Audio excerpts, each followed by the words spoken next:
Hello people of Call of Duty mw3. My name is Frost and I'll be showing you spec-ops. It's one of Call of Duty 3 options of campaign, multiplayer, and special ops. When you go to the main screen, you'll see these. You're gonna go to spec-ops and well, they actually have different modes. You can actually play by yourself in a public match, or you actually play yourself in a private match, or hook up with an ally in a private match, or you could go online and find someone else to play with.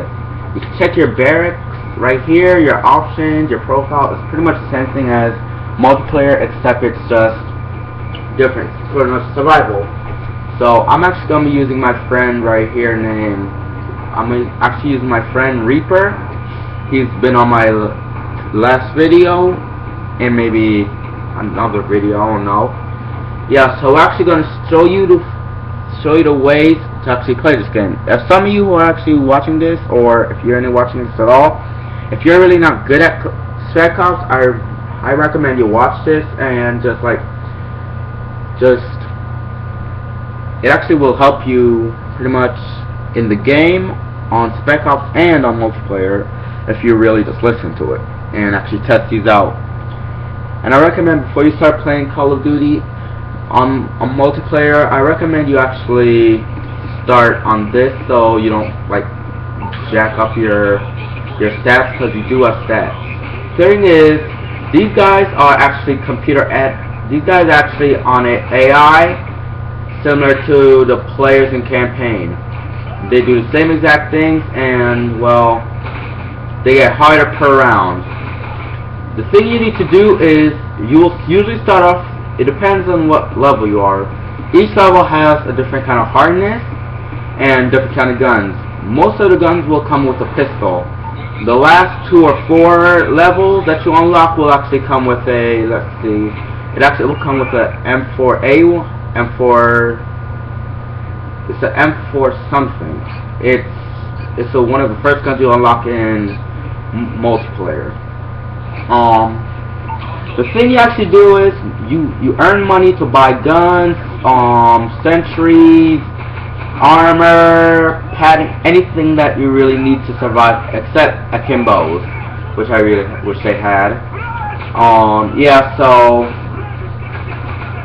well, the thing is, the best way to survive the reason I told you this will help you on multiplayer too is because you can actually figure out what kind of person you are on this game from other games on multiplayer, because of the kind of guns you like.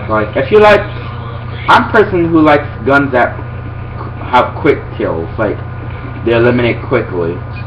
So I would be using some machine guns because they have fast rate of fires.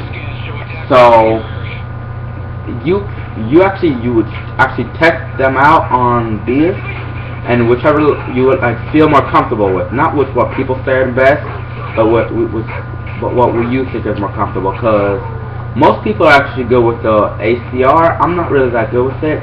They say it's the best one to get Moab with, either that or the MP7. Well, I would actually not argue with the MP7, but well, it's just pretty much whatever you feel comfortable with. So, hosting off, spec-ops is pretty much last the most ways you can with both your partners alive. If you're on alone, if you die, you just die and the game's over. If you're on multiplayer, well, actually not multiplayer, but spec-ops with another player, my friend here, Reaper, he could die, and you have to revive him, and they have a certain time you have to revive before he bleeds out. It's also the same thing with you. And if you you could also, and most of them you actually started with this thing called a self-revive, where you actually start out with, if you die, you have a revival. You shoot your way through the enemies to get a revival. It's actually pretty weird. On the last harder levels, you actually don't get it. You have to unlock it. You don't get any armor or anything. But that's for you to check out.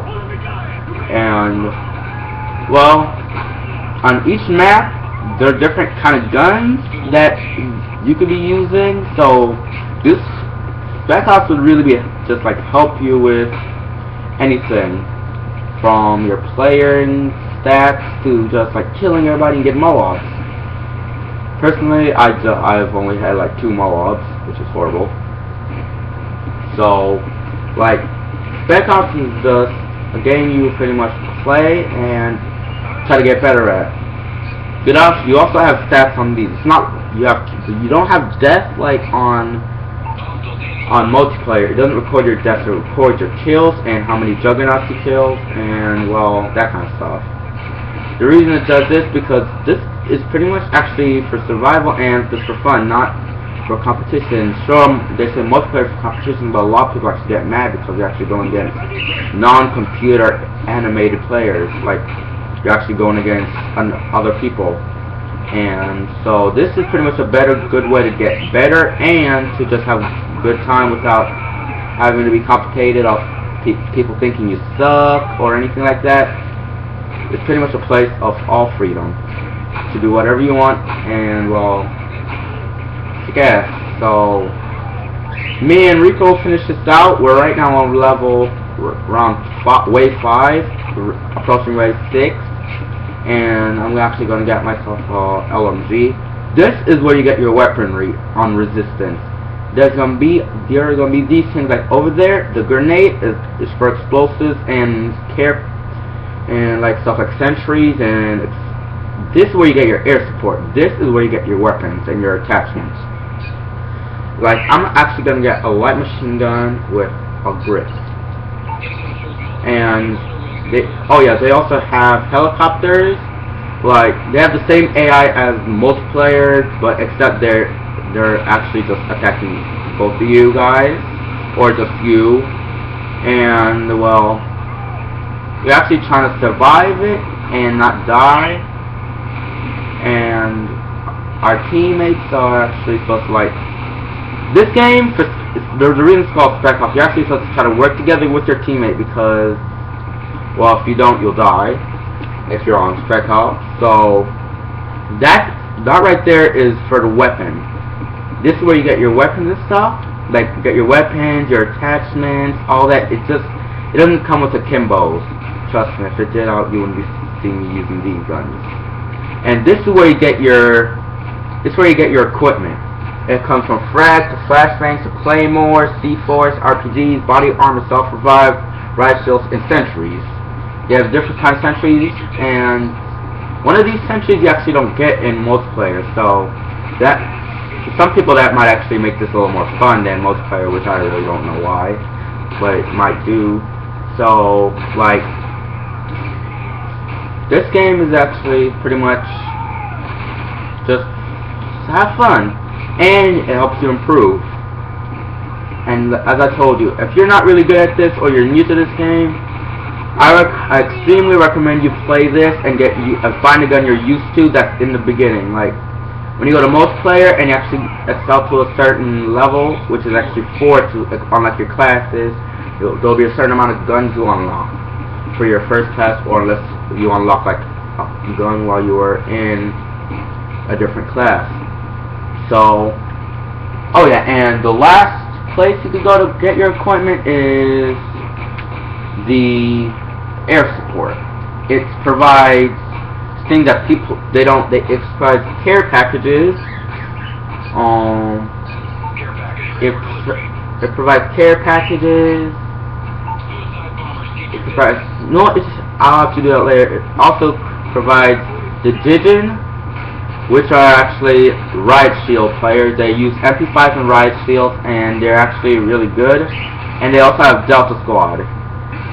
They also have personal airstrikes, where you just throw a flare and airstrike will save you. But I recommend you get over there and your teammate too, because it will hurt your teammate, possibly even kill him. Reaper's done that to me plenty of times. So, like, just play this game and get used to it. And the better you get at this, the better you're actually gonna get at multiplayer. If you don't believe me, just watch, and you'll see.